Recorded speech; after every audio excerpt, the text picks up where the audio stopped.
안녕하세요. 즐거운 과학 시간입니다. 여러분은 실험 관찰 16페이지를 펴주세요.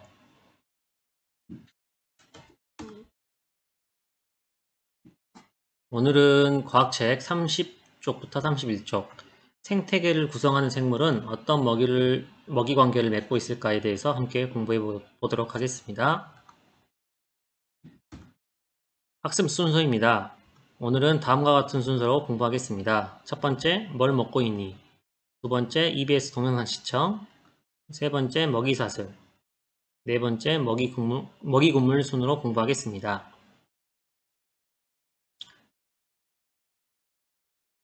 자, 토끼가 뭘 하고 있나요? 그렇죠. 풀을 먹고 있죠. 그 다음에 외가리가 생선을 먹고 있습니다. 다람쥐가 도토리를 먹고 있고요. 말이 풀을 먹고 있습니다. 팬더가 대나무를 먹고 있습니다. 곰이 생선을 먹고 있습니다. 자, 이렇게 동물학자들은 동물들이 뭘 먹는지를 오랜 시간 걸쳐 관찰하고 연구하게 됩니다. 왜 학자들은 동물들이 무엇을 먹는지 연구할까요? 그렇죠. 먹이는 생태계 안전을 위한 중요한 요인이기 때문입니다. 먹이가 사라지면 동물도 사라지니까요. 그래서 오늘 이 시간에는 동물들의 먹이 관계를 살펴보겠습니다. 자, 두 번째 활동으로 EBS 동영상을 시청하겠습니다.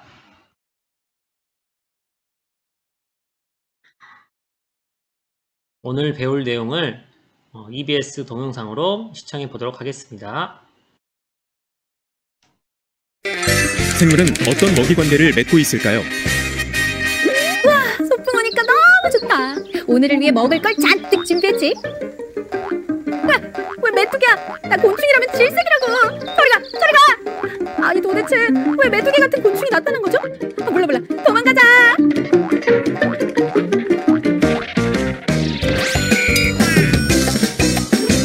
그러게요. 메뚜기가 소풍 장소에는 왜 나타난 걸까요? 혹시 이것도 생태계와 관련이 있진 않을까요? 한번 알아보자고요.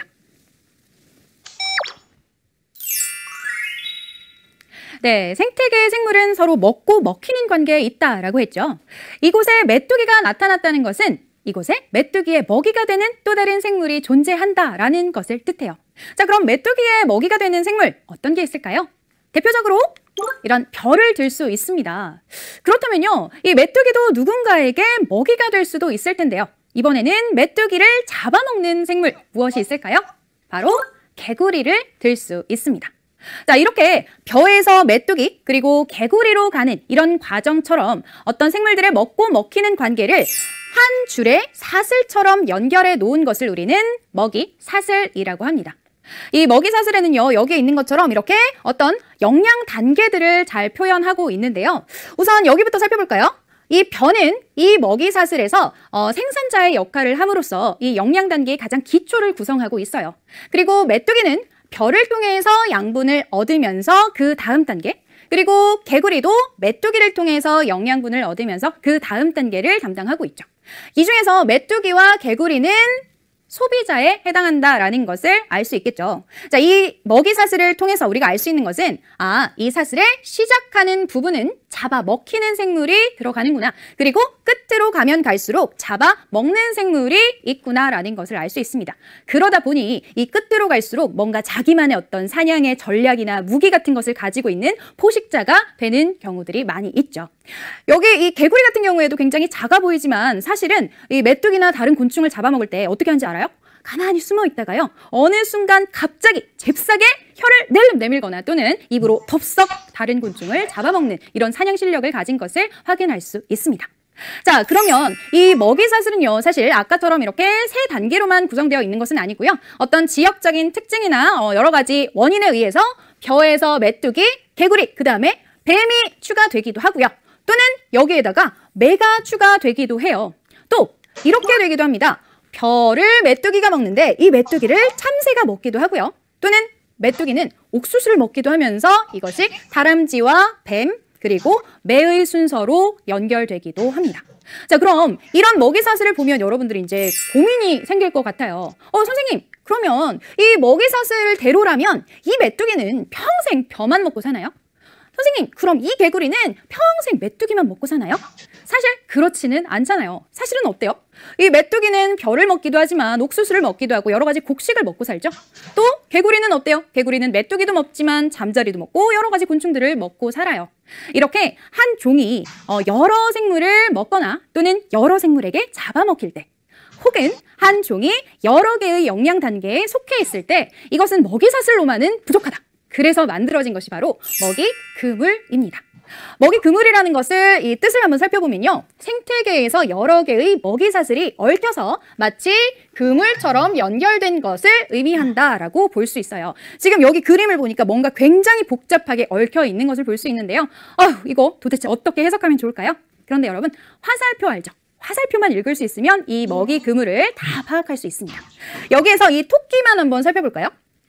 토끼를 향해서 화살표가 오는 경우를 한번 찾아볼게요. 어떤 게 있죠? 토끼를 향해서 오는 경우는 요게 있네요. 요렇게 오는 요 화살표. 무엇으로부터 오고 있어요? 옥수수로부터 오고 있어요. 또 하나 더 있는데 찾았나요? 네, 바로 이 벼로부터 오는 이 화살표를 찾을 수 있습니다. 이 말은 무슨 뜻이에요? 이 토끼가 옥수수나 벼를 먹으면서 살아간다. 이것을 통해 양분을 얻는다라는 것을 확인할 수 있고요. 이번에는 이 토끼로부터 화살표가 출발한 경우를 한번 살펴볼게요. 뭐가 있을까요? 자, 토끼에서 출발한 거. 어디로 가나요? 뱀으로 가죠. 또 여기 하나 더 있네요. 어디로 가나요? 매에게 가죠. 이 말은 무슨 말이다? 토끼는 뱀이나 매에게 잡아먹히는 생물이다라는 것을 뜻해요. 자, 그럼 선생님이 여기에서 퀴즈를 하나 더 내볼게요. 이 전체 먹이 그물 중에서요, 내가 출발시키는, 나에게 들어오는 것 없이 출발시키는 것만 있는 생물은 어떤 게 있을까요? 무엇이 있을까요? 네, 바로 옥수수와 벼를 들 수 있어요. 옥수수와 벼에게 들어오는 화살표가 없잖아요. 자, 그러면 이번에는 어떤 생물에게 화살표가 도착하기만 하는 경우는 어디서 찾아볼 수 있을까요? 네, 바로 이 매에게서 찾아볼 수 있죠. 모든 화살표들이 매를 향해 이렇게 들어오고 있잖아요. 이 말은 무엇일까요? 옥수수나 벼는 자기가 양분을 스스로 생산해서 다른 생물들에게 주기 때문에 생산자로서의 역할을 하고, 그리고 매 같은 경우에는 다른 생물들을 다 잡아먹기만 할 뿐 누군가에게 잡아먹히지 않는, 그러니까 이 그물에서는 최종 포식자의 역할을 하고 있다라는 것을 알 수 있습니다. 자, 그러면 이 방금 우리가 먹이 사슬과 먹이 그물을 둘 다 살펴봤는데요. 이 둘 사이에는 공통점과 차이점이 있습니다.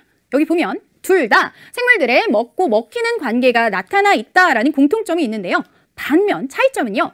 먹이 사슬은 한 방향으로만 연결되어 있지만 먹이 그물은 여러 방향으로 연결되어 있다라는 것을 알 수가 있어요. 자, 그럼 여기에서 선생님이 질문할게요. 먹이 사슬과 먹이 그물 중에서 여러 생물들이 함께 살아가기에 더 유리한 것은 무엇일까요? 정답! 바로 먹이 그물이 됩니다.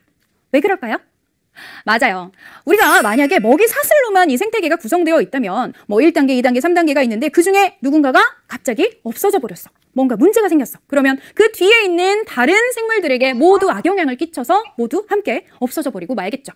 그래서 한 생물이 사라지면 다른 생물들도 모두 사라질 수가 있어요. 하지만 먹이 그물의 경우에는 그럴 위험이 없죠. 다른 생물을 통해서 양분을 얻으면 되니까요. 그리고 먹이를 다양하게 먹을 수 있기 때문에 훨씬 더 안정되고 건강한 생태계를 만들 수가 있는 거예요.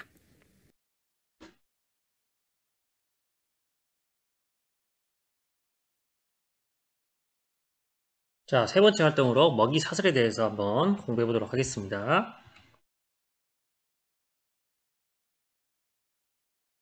자, 먹이 사슬의 뜻은 생물의 먹이 관계가 사슬처럼 연결되어 있다는 것입니다.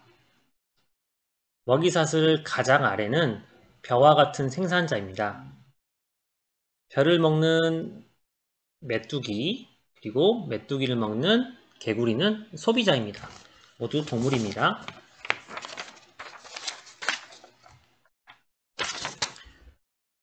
자, 네 번째 활동으로 먹이 그물에 대해서 배워보도록 하겠습니다.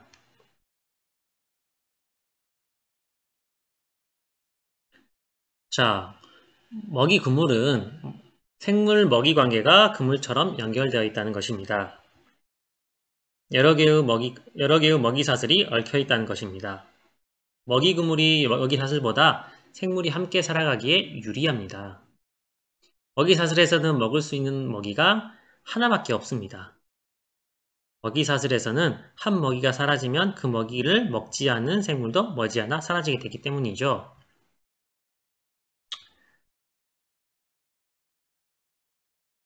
벼는 다람쥐, 참새, 토끼, 메뚜기가 먹습니다.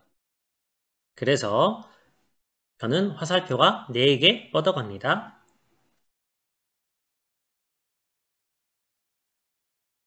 그리고 메뚜기는 다람쥐, 개구리, 참새가 먹습니다. 그래서 화살표가 3개죠. 그 다음에 개구리는 매, 뱀이 먹습니다. 다람쥐는 매와 뱀이 먹습니다. 그리고 토끼는 매와 뱀이 먹습니다. 참새도 매와 뱀이 먹습니다. 화살표 보면 알겠죠? 자, 그 다음에 옥수수는 참새, 토끼, 여기 잘못 나왔죠? 토끼입니다. 그 다음에 메뚜기, 그 다음에 나방애벌레가 먹습니다. 그 다음 나방애벌레는 참새, 개구리, 다람쥐가 먹습니다. 그 다음에 뱀은 매가 먹습니다.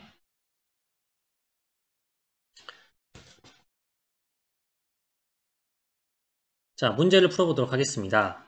다음 먹이사슬을 보고 개구리가 피해 다녀야 할 동물은 무엇일지 찾아보세요. 그렇죠. 정답은 뱀과 매가 되겠습니다. 개구리는 이들에게 잡아먹지 않기 위해 피해 다녀야겠죠. 자, 과제를 안내하도록 하겠습니다. 오늘 과제는 실험관찰 16페이지를 정리하는 것입니다.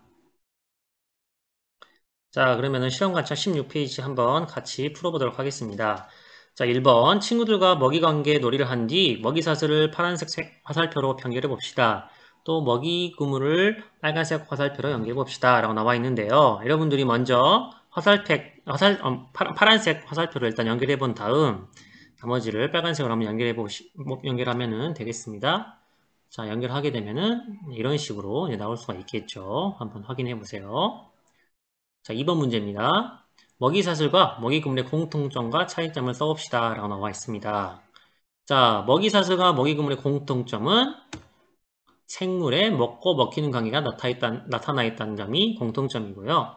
차이점은 먹이사슬은 한 방향, 먹이그물은 여러 방향으로 선이 그어져 있다고 우리가 얘기할 수 있겠죠. 그 외에 여러분들이 또 다양하게 적을 수가 있으니까 이거는 학교 와서 선생님 같이 한번 확인해 보도록 하겠습니다. 생각해 볼까요? 1번 문제 보도록 하겠습니다. 1번 문제입니다. 벼, 메뚜기, 개구리의 먹이사슬에서 개구리 이후 먹이 관계는 어떻게 이어질까요? 라고 나와 있는데요. 자, 개구리를 먹는 동물을 생각해 보면 되겠죠? 한번 적어봅시다. 다 적어봤나요? 한번 보도록 하겠습니다. 일단 먼저 개구리는 보통 뱀이 먹고 그 다음에 뱀을 매가 먹죠. 또는 개구리를 바로 뱀이 먹는 경우도 있습니다. 매가 먹는 경우도 있습니다. 확인해 보시고요. 자, 두 번째 문제. 먹이사슬과 먹이그물 중 생태계에서 여러 동물들이 함께 살아가기 유리한 먹이관계는 어느 것일까요? 또 그렇게 생각한 까닭은 무엇인가요? 라고 나와 있는데요.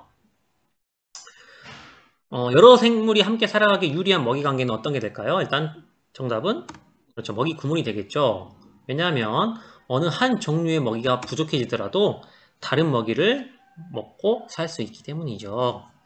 자, 그래서 오늘 공부는 여기까지 하도록 하겠습니다. 정말 수고 많았습니다.